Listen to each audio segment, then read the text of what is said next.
That Friday afternoon, I was wrapping up my last strategy session at a consulting firm in downtown Seattle when my phone rang. The number wasn't saved, but it was flagged as a financial institution. Curious, I answered. "Good afternoon, this is Daniel Reeves from Evergreen Federal. I'm calling to confirm some details regarding a mortgage loan for a property on 1452 Auburn Ridge Lane." I blinked. Auburn Ridge? I didn't own anything there. "You must have the wrong person," I said calmly. "I don't have any loans connected to that address." "I understand," Daniel replied, his tone dipping with discomfort. "But your name, Chloe Jensen, is listed as the co-signer. The primary applicant is a Kelsey Jensen, your sister." My breath caught. The pen I was holding slipped from my fingers. "That can't be right. All the forms have your signature. The loan was approved 8 months ago. Your parents submitted the paperwork in person." A chill ran through me. I thought of Thanksgiving. The way Mom wouldn't meet my eyes. The hush in the room when Kelsey bragged about her new place. The routine forms I'd signed at Dad's birthday, supposedly for updated medical coverage. "I need those documents emailed to me now," I said firmly. "I'll send them within 5 minutes," Daniel assured me. "But the account is delinquent, overdue by 10 weeks, outstanding balance $17,800, 0 cents. I felt like the floor disappeared beneath me. After the call, I immediately phoned Ryan, my best friend since grad school, and thankfully a real estate attorney. He didn't hesitate. "They forged my name," I told him the moment he picked up. "Kelsey, my parents, all of them." "I'm on my way," he said. By the time Ryan arrived, the email was in. We opened the PDF, and there it was. My name signed with the same distinctive curl in the C that my mother always added when forging my signature on school notes. My suspicion was now undeniable rage. Ryan tapped the screen. "They didn't even try to make it convincing. This is felony-level fraud." I nodded, though my hands were trembling. Just then, my phone lit up. "Mom." I handed it to Ryan, but he shook his head. "Answer it. Try to stay calm." I inhaled sharply and pressed accept. "Hi, Mom." "Hi, honey, are you free tonight? Your dad's making his famous lasagna," she said, cheerful, too cheerful. I almost laughed at the timing. "That's great. Actually, I wanted to talk to you too. I got a really fascinating call today from Evergreen Federal." Silence. Then her voice dropped. "I was going to tell you, Chloe, I swear. It was just, Kelsey needed help, and you're doing so well, we thought." "So your solution was identity theft." My voice rose before I could stop it. "Do you have any idea what this could do to my job? My bar license?" "You're overreacting, Chloe. We're family. Families help each other." "Help?" I scoffed. "Or just help Kelsey, like always? You signed me up for nearly $18,000, 0 cents in debt, and didn't even tell me." "She's going to pay it back. She just needs time." I stared at the 3 missed payments blinking on my screen. "I'm coming over tonight. Make sure Kelsey's there." I ended the call, my whole body shaking. Ryan shut the laptop gently. "Do you want to press charges?" "I don't know," I whispered, "but I need the truth. All of it." He placed a hand on my shoulder. "Then we start tonight." Something shifted in me. Not grief, resolved. They used my name as a financial shield. Fine, but now they'd face someone who knew how to fight back. Ryan returned that night at 8 p.m., holding his laptop, a folder, and 2 sandwiches. He looked more serious than I'd ever seen. "You need to eat something before you pass out," he said, pulling up a chair. I started digging. "This isn't just the mortgage, Chloe." "What do you mean?" He turned the screen toward me. 3 credit cards, all in your name, all opened in the last 6 months. Combined credit limit? $70,000. And they're maxed out. I sank into the chair. "No, I only have 1 card, my Amex, from 2019. "That's not all," Ryan continued. "There's a $50,000 0-cent personal loan from a finance company in Des Moines, taken out 4 months ago. And worse? An investment account under your name was used as collateral for a business loan." I jumped up. "I don't even have an investment account." "You didn't need to," he said. "They just needed fake paperwork and a forged signature, which they've clearly perfected." I began pacing, heart pounding. 7 months. For 7 months I've lived my life thinking I was financially safe, and all this time, they were using you, he finished. Your credit score has tanked. I looked up. When was the last time you checked it? 6 months ago. It was 812? Ryan shook his head. It's 613 now. I slumped down. My firm? Ryan, if this leaks, I'm done.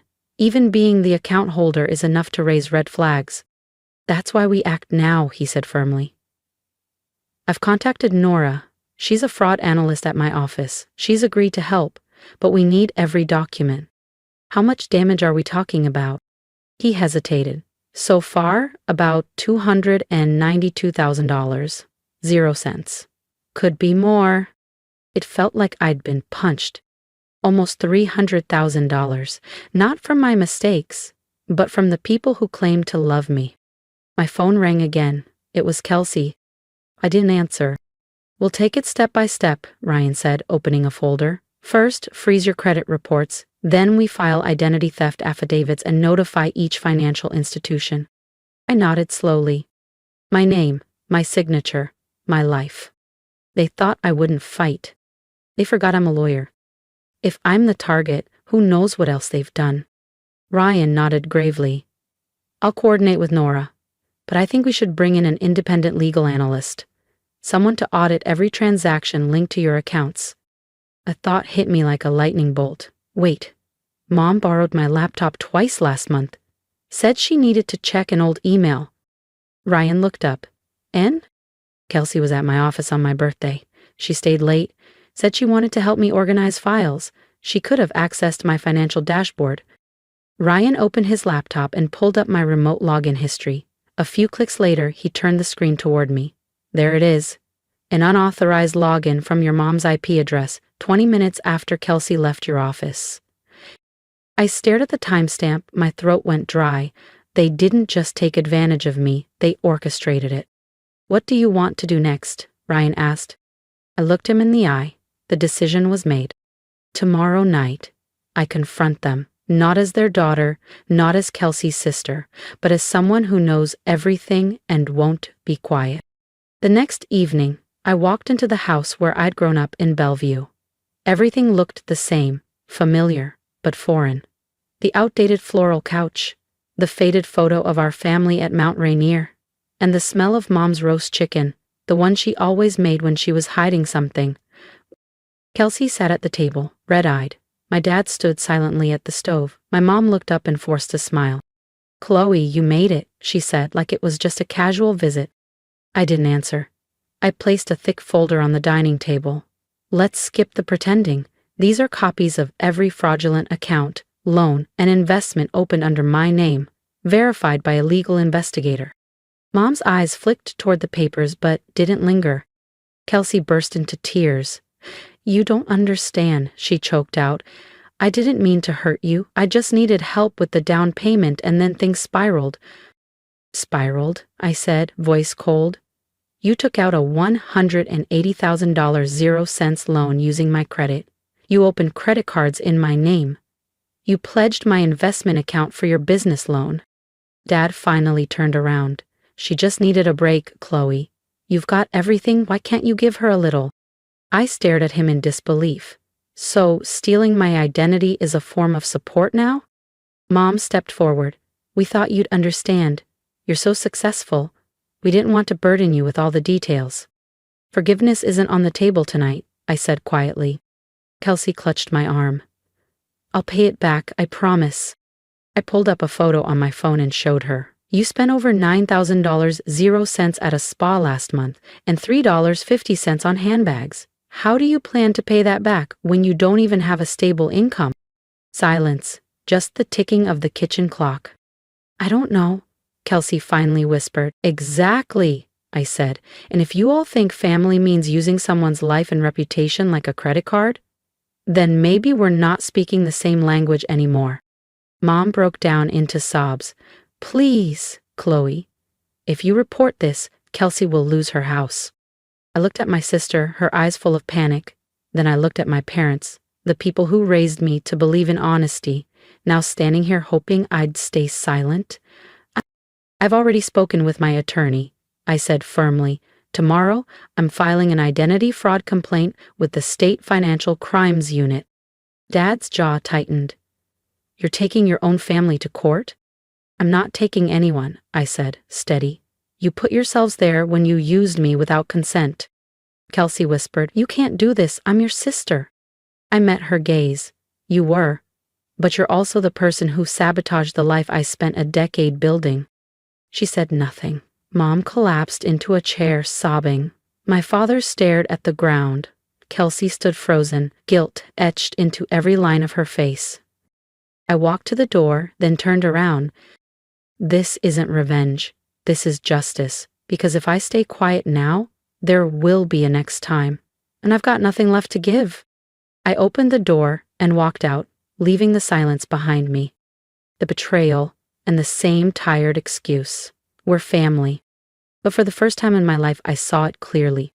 Family is not a license to destroy someone and call it love.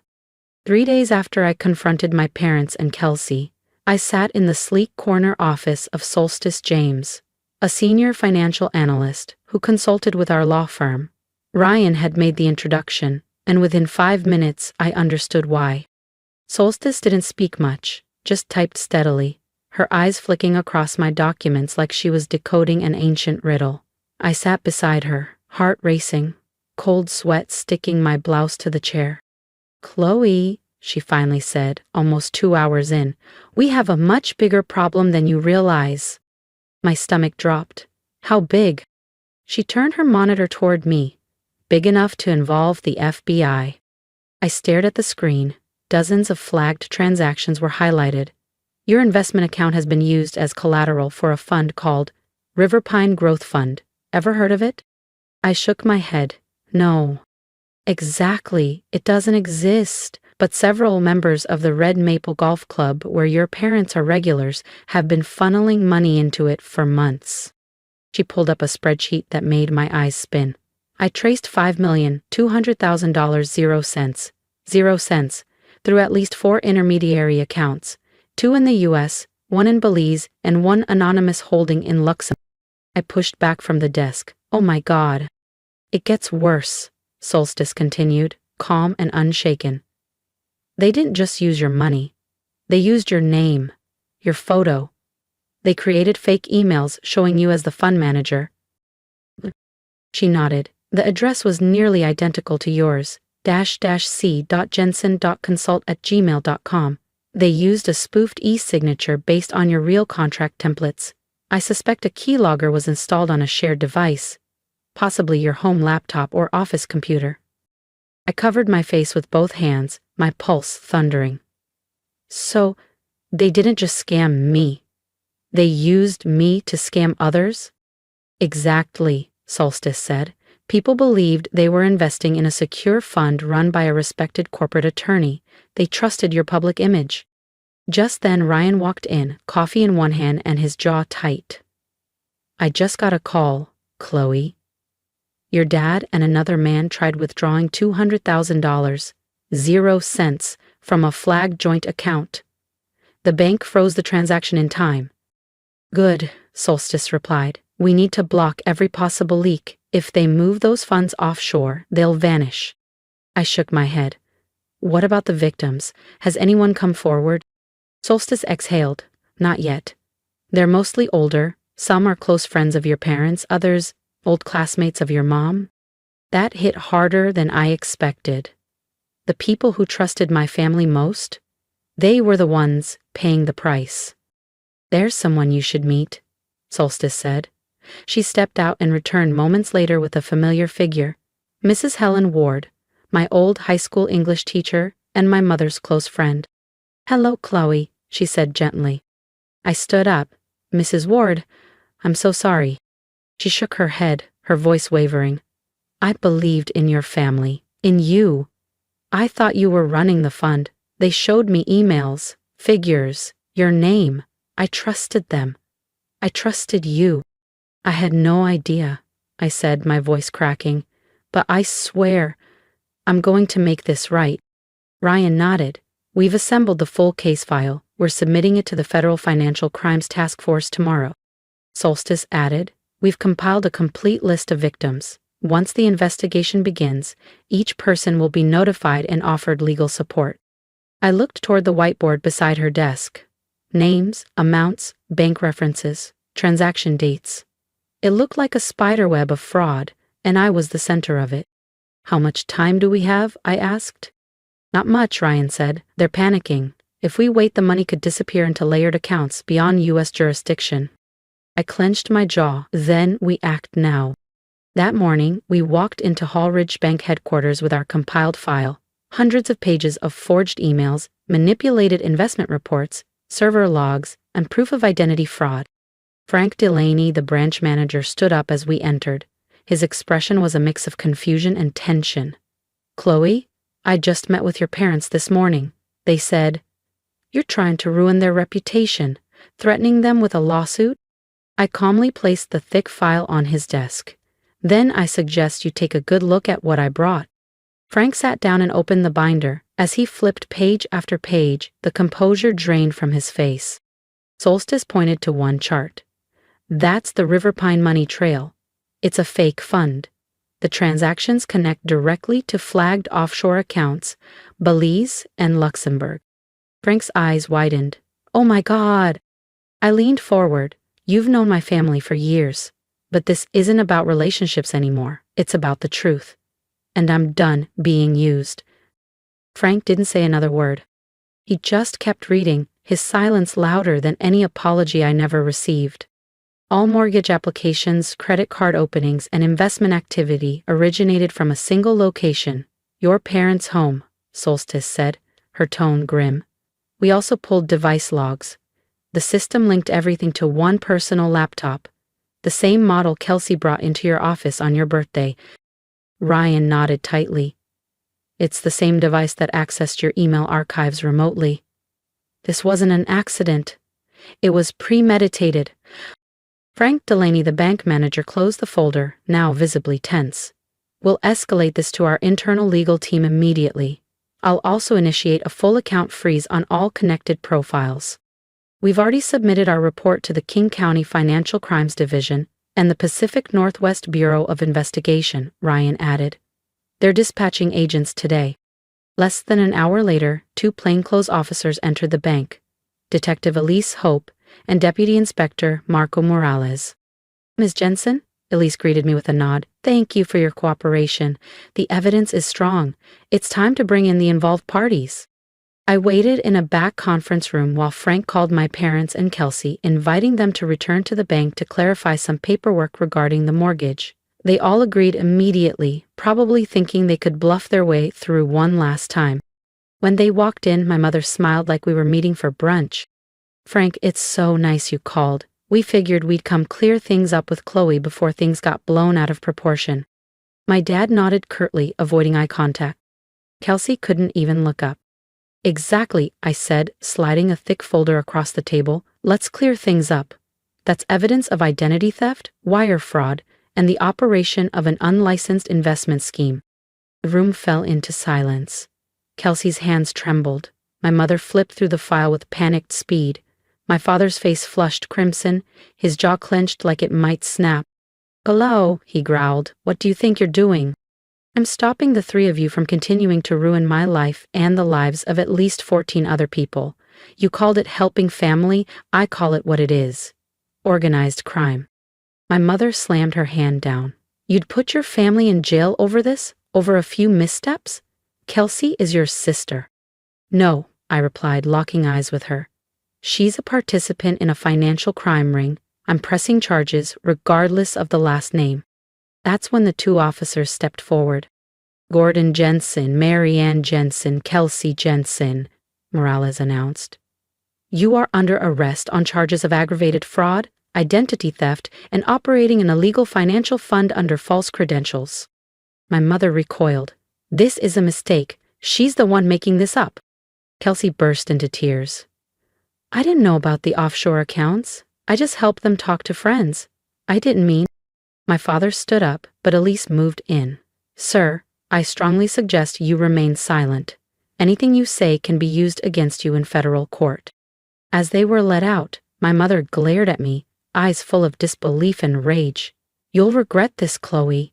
Family doesn't do this." And respond.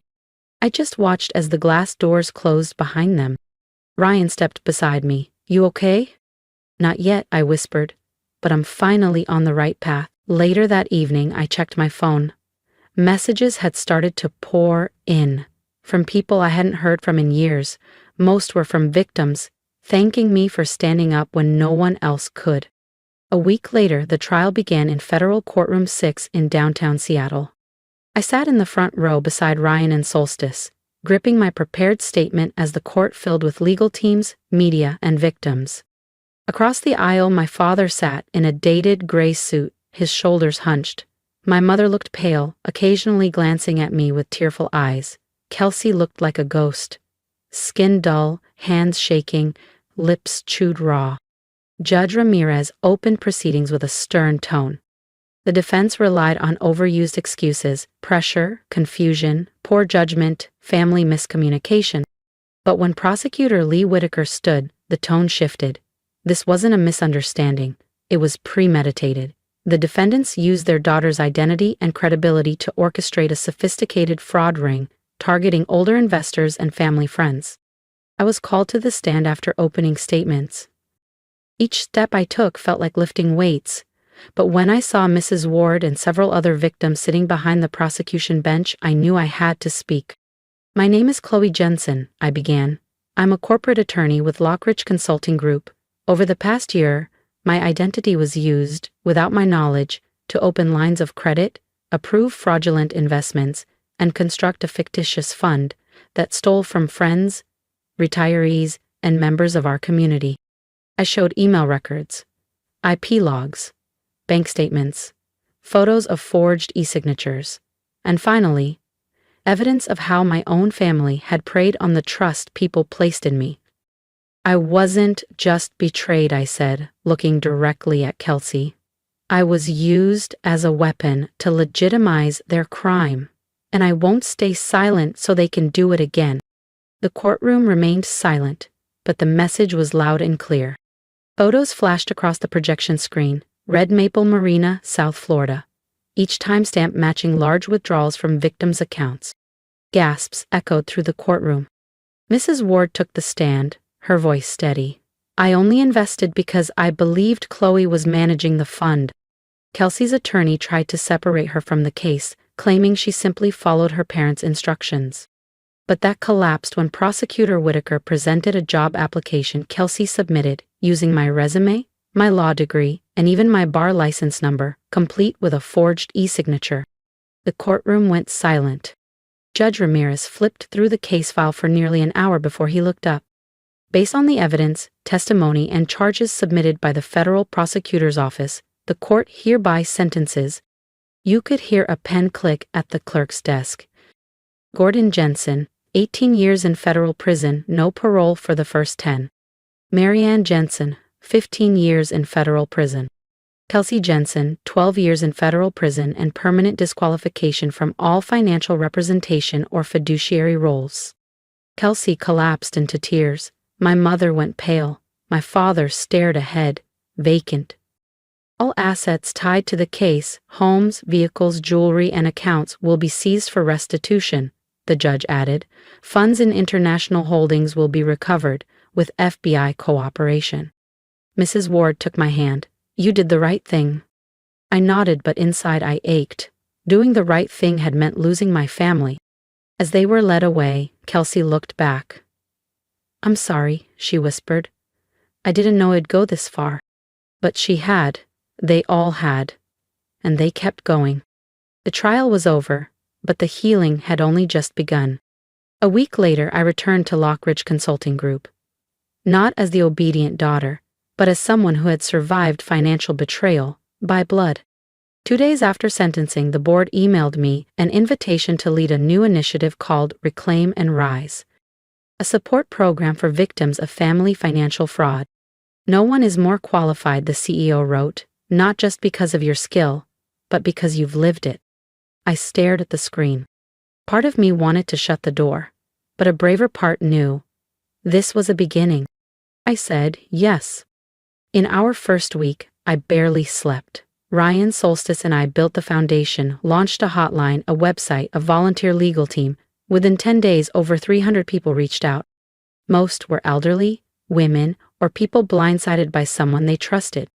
One of the first calls that stayed with me came from Marlene, 67. I gave my retirement to help my son start a business, she said. Now he's gone, the money's gone, I feel stupid.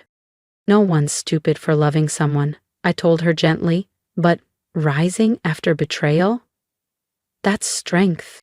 Later that month, I went to clean out my parents' old apartment. The rest had been seized, but I was allowed to retrieve personal items. The house felt like a mausoleum. The same ticking clock, the same fake smiles and framed photos. In Kelsey's drawer, I found a worn leather notebook. First line, in her handwriting. River Pine Plan. Don't let Chloe find out. I closed it and breathed. Not in anger, but to let go. That night, I held our first support group meeting. I had a speech prepared, but seeing the faces in that room, I folded the paper. I'm not here to teach you how to heal, I began. I'm here because I once sat where you are, betrayed, ashamed, unsure of how to move forward. A young woman stood, tears streaming. Thank you, she whispered. You said what I never dared admit. Afterward, I received letters, drawings, even small tokens, not out of pity, but because they no longer felt alone. I had no parents anymore, no sister, not in the true sense of the word. But I'd found something deeper, a new kind of family. One that didn't demand silence, only honesty. One quiet afternoon, Solstice joined me on a park bench, with coffee in hand. She passed me a cup and smiled gently. Chloe, she asked, do you think you'll ever forgive them? I thought for a moment, then smiled. I don't know if forgiveness even matters anymore, but I know this. I've forgiven myself, for staying silent, for enduring it, for believing that if I were just good enough, they wouldn't do what they did. Solstice nodded, her expression soft. And now?